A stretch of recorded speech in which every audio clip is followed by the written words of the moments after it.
to the second series of our class on atomic structure. In today's class, we'll be dwelling on atomic structure and periodic table. Now we'll be able to see how the structure of atom is able to dictate or predict the position of element in the periodic table. By configuring the electrons in an atom, we'll be able to determine its position in the periodic table. In other words, the group and the period where the element belongs to in the periodic table.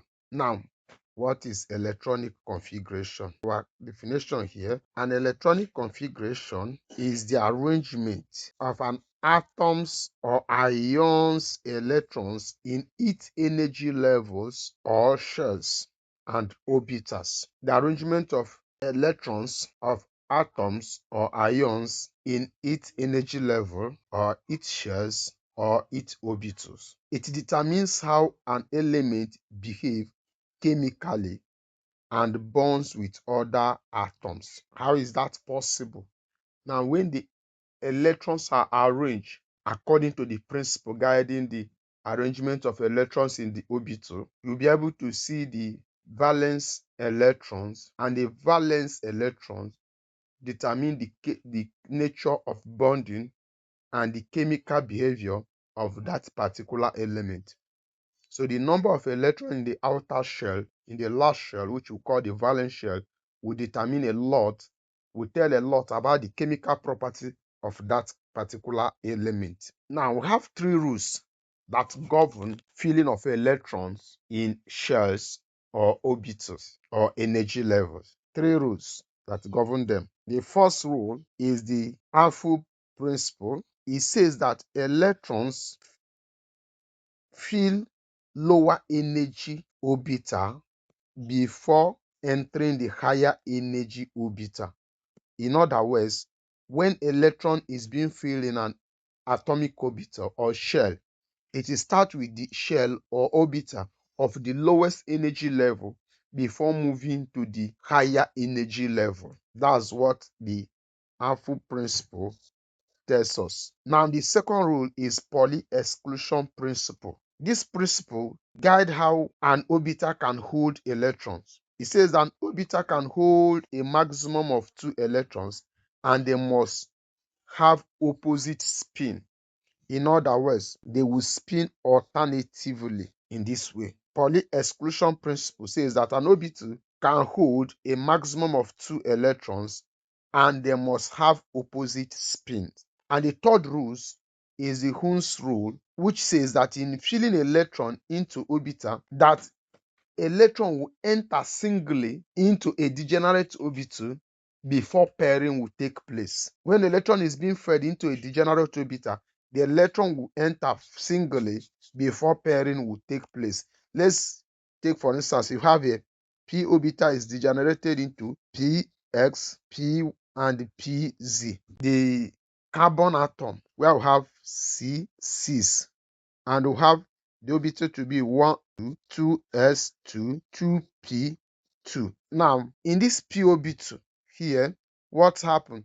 Electron first enter here 1. Then, since it is only 2 electron that is left in the p orbital, it will enter singly in this way. So Hund's rule is telling us this. Remember that this has only to do with this p orbital. Now, and this only happened when the carbon atom is in the ground state energy level. If it is in a excited state energy level, electron in 2s orbital will be promoted into 2p orbital so that they will be singly filled, such that in that case we'll have something of this nature.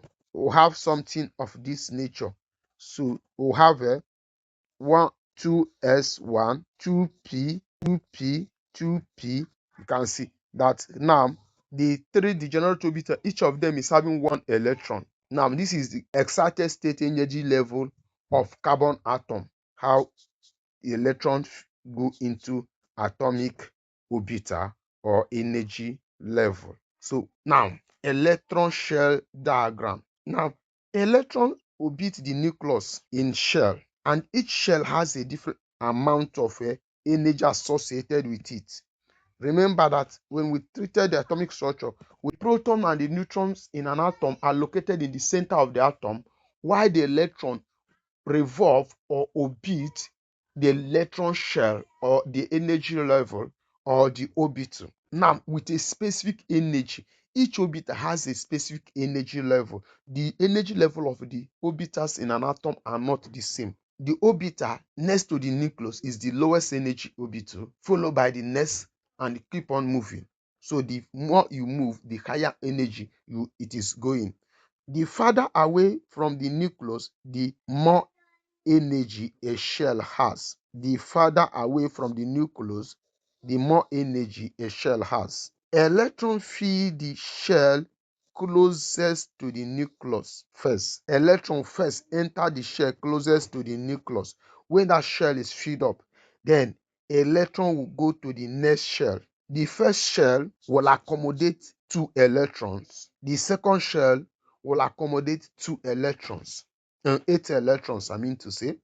Second shell accommodates 8 electrons. The third shell will accommodate 8 electrons. Such now, these are the shell or the energy level, as the case may be. The energy level, we have the first energy level, which is n equals to 1.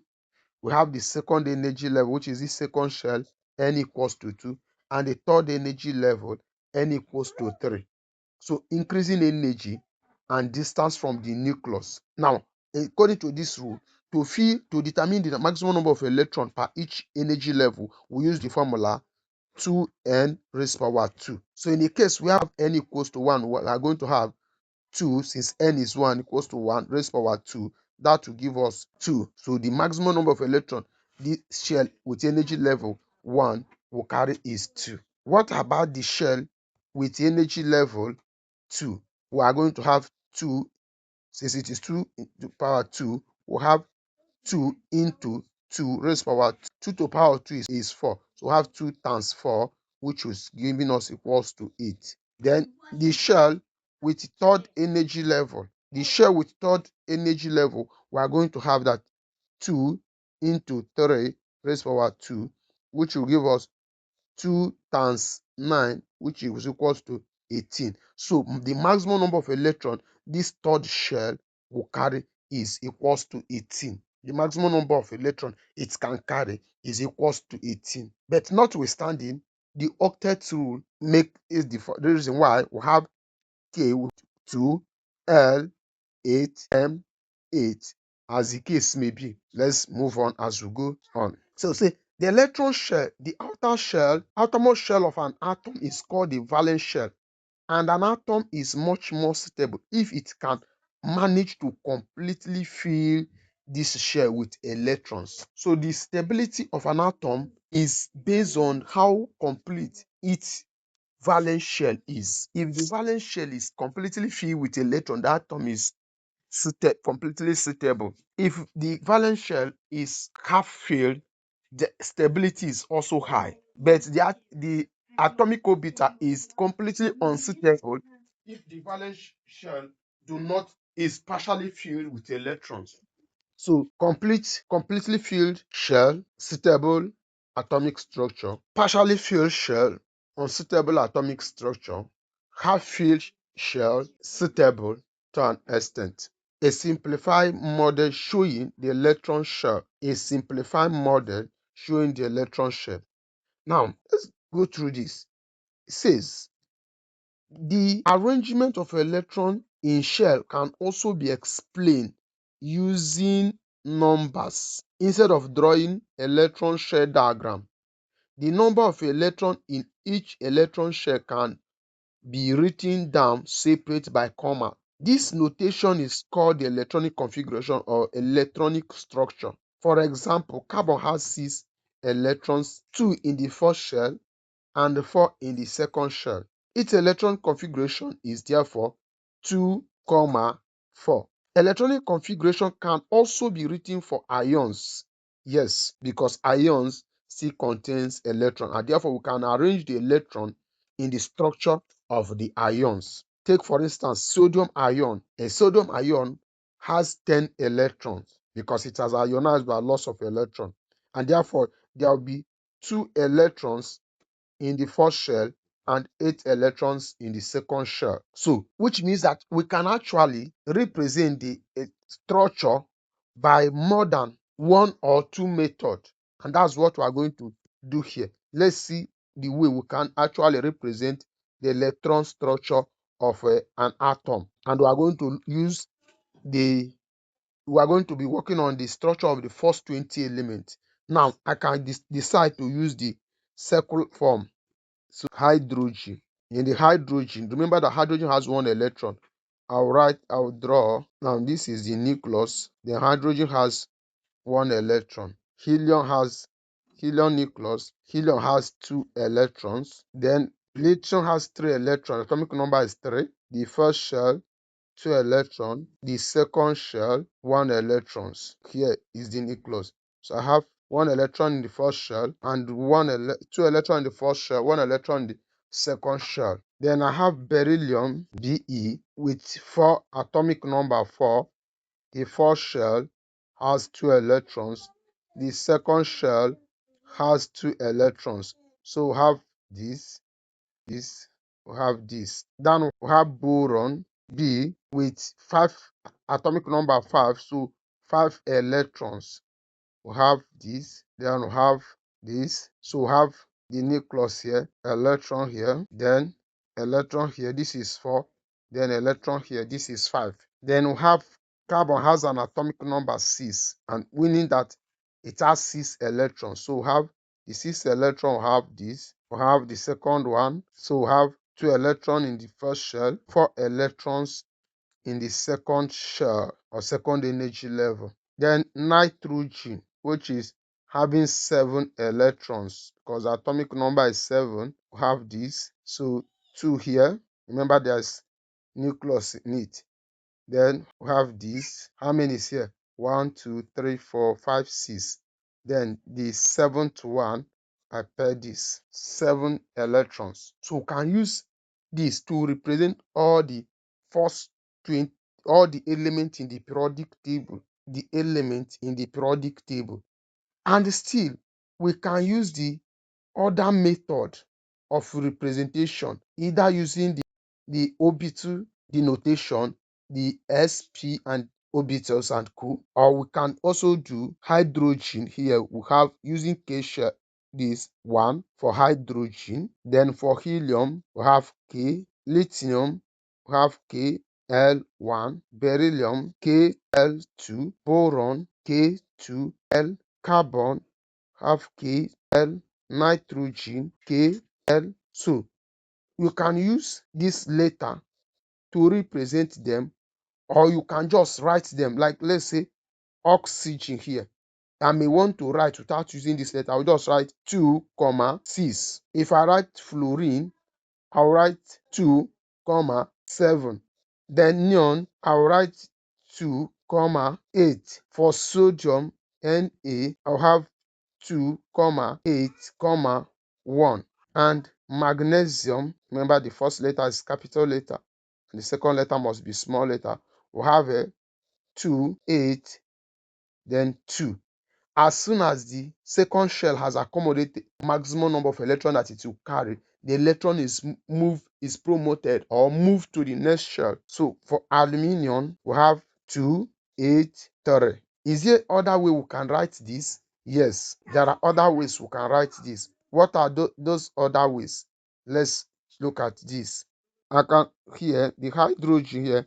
I'll have 1s. Helium, I have 1s. Lithium, I have 1s, 2s. Beryllium, I have 1s, 2s. Boron, I have 1s, 2s, 2. Then 2p. Carbon, I have 1s, 2, 2p. Nitrogen, I have 1s, 2p. Let me jump to calcium with atomic number 20. I'll have a 1s, 2p, 3s, 3p, 4s. Now there are rules in writing this. In this rule, the SOB2 can only carry maximum of 2 electrons. The POB2 carry maximum of 6 electrons. DOB2 carry maximum of 10 electrons.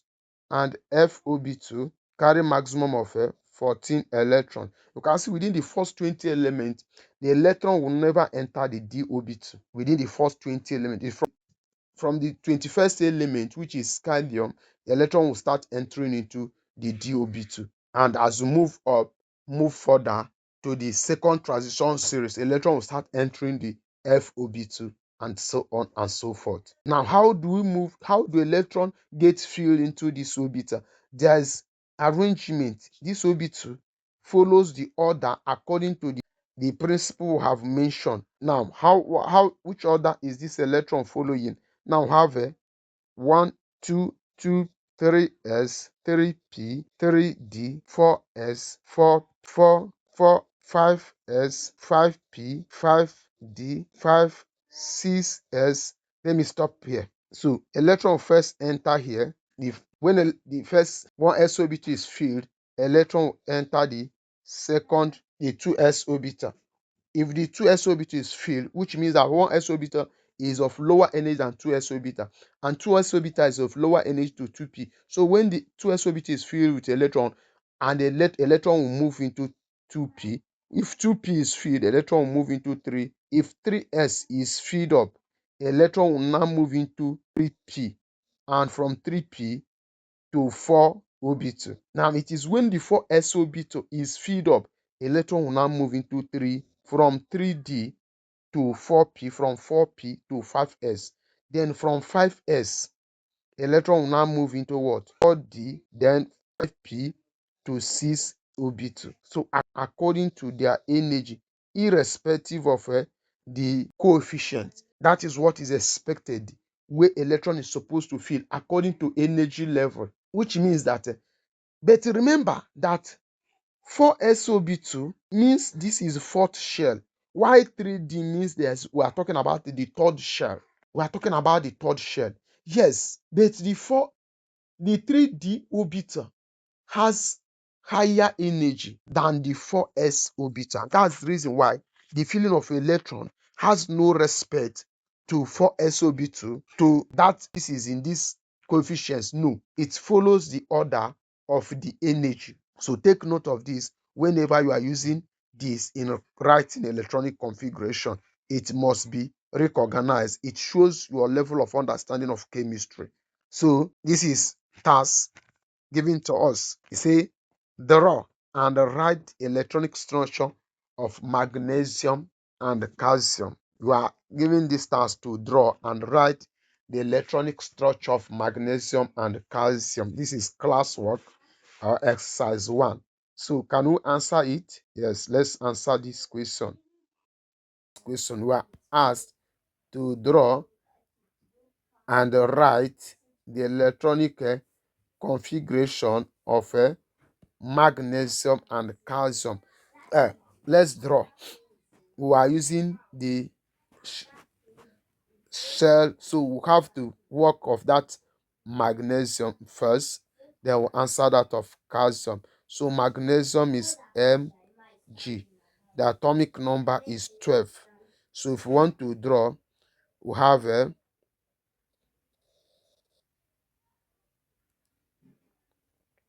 we assign the electron. Remember, there is material in the middle here. Then we have the second,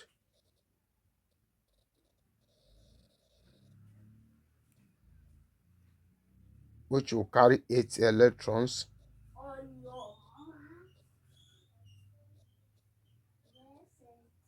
One, two, three, 4, 5, 6,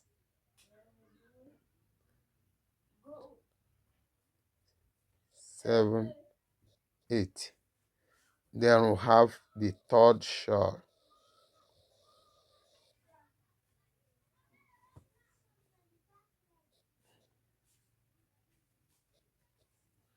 So we have drawn. You see, then we say write. So we are writing, we have 2, 8, 2. So this is the answer to magnesium. So Can you answer that of calcium, or I will allow you, my listener, to answer that of magnesium? Draw and write the electronic structure of calcium. I have done that of magnesium. That of magnesium is answered. So please help me do that of calcium and drop your answer in the comment section when you are done with it. So electron shell and periodic table. Is there a relationship between the electron shell and the periodic table? The answer is yes. There is a clear relationship between periodic table.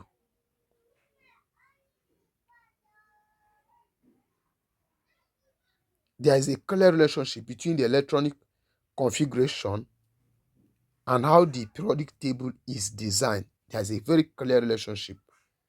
The number of notation in the electronic configuration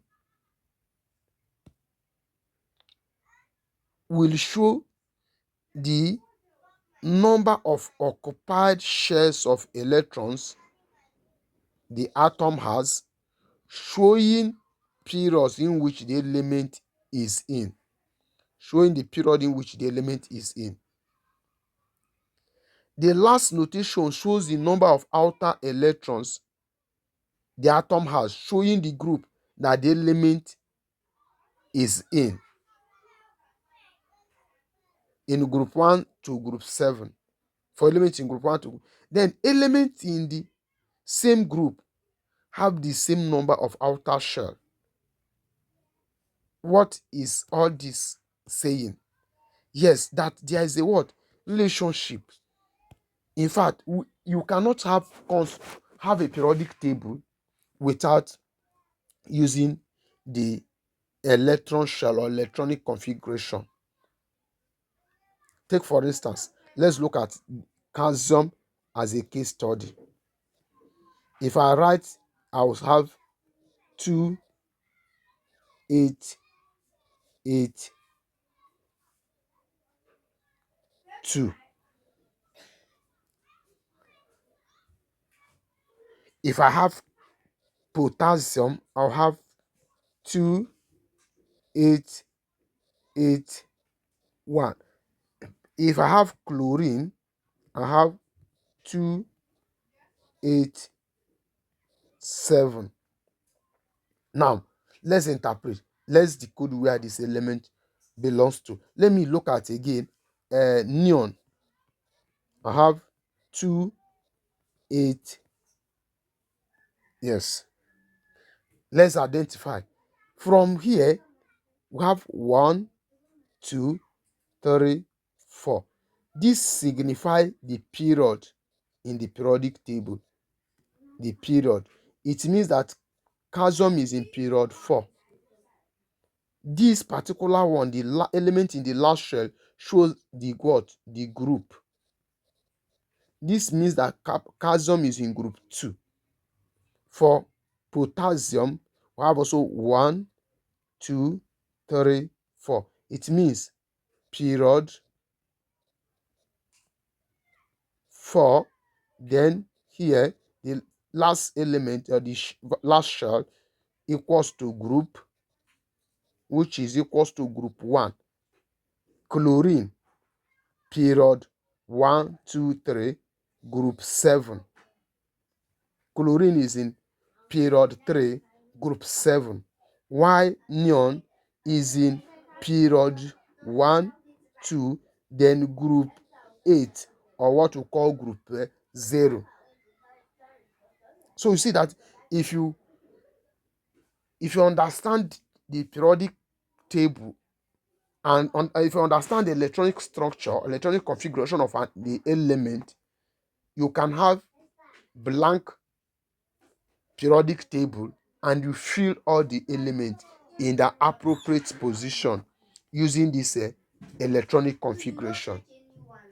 The last shell, electrons in the last shell will tell you the period, the group, I mean to say where the element belongs, while the number of shells would tell you the period in which the element belong in the periodic table. So there is a clear relationship between electron shell and the periodic table. There's a clear relationship. Now, let's look at this diagram showing the relationship between electronic configuration and the periodic table. I have already explained this. So the last notation, as I mentioned in my discussion, the last notation is here. So this is that of chlorine here. Then the number of notation 1, 2, 3 indicate what? What is the number of notation indicating? It is explaining to us what? The period. Then this one is explaining to us what? The group. Whether it is in group 1, group 2, group 3, group 4, group 5, group 6, group 7, group 8, group, as the case may be. So this is what this can help us deduce in the periodic table, which means the the notation have 1, 2, 3, and the last is 7. So let's look at, we have 1, 2, this is 2, this is 3, 4, 5, 6, and 7. So look at chlorine here, and let's look at period.